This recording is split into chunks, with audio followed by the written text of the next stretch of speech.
Chaque fin d'année, les aéroports du Cameroun sont bondés de monde. La plupart des personnes qui arrivent sont des Camerounais de la diaspora qui viennent passer les fêtes en famille. Au pays de Samuel Eto'o, ils se font appeler les Mbenguis. Souvent moqués et parfois redoutés, ces Camerounais de l'autre bout du monde sont reconnaissables par leurs attitudes dans les rues. Déjà, les Mbenguistes, ils se font plus remarquer par leur style et par leur look. Et bon, voilà. Et de leur manière aussi. Parce que c'est très facile pour nous de les distinguer quand ils viennent là, un peu frimeurs, un peu trop bavards, avec leur ton qui change un peu. Donc, comme on a l'habitude de dire, ils loitisent. Puis le look, tout ce qui va avec. Voilà. Par leur habillement, par leur coiffure, ils sont toujours bien habillés, bien parfumés. Ils ont toujours les petites bouteilles d'eau là avec les serviettes tout au cou, sur leur cou.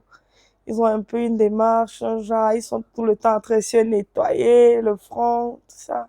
Leur comportement fait polémique. Pour certains, ils ont la soif de paraître et traînent souvent ce que d'autres qualifient du syndrome du Mbenguis.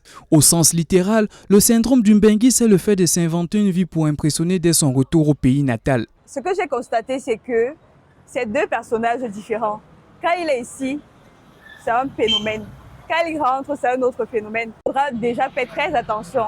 Ce sont de grands menteurs et de grands vendeurs de rêves. Gros cylindrés, soirées arrosées, boîtes de nuit, appartements de luxe, ils se font désirer par des femmes qui sont prêtes à tout pour leur court séjour au pays. Du temps, de l'énergie et de l'argent qu'ils auraient pu utiliser pour investir. Les gars en Benguis, c'est que les gars, ne vous focalisez pas seulement de la vie là-bas en Europe. Hein. Parce que nous ici, là, nous on fait les choses, hein, vous ne connaissez pas. Ne viens pas peut-être, tu es bien habillé, tu viens me montrer que tu es bien habillé alors que tu n'as pas une maison. Tu n'as pas une famille, tu n'as pas une vie.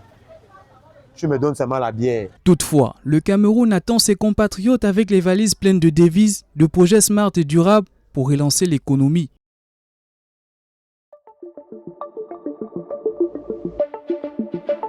Le Messager télévision à l'écoute du peuple.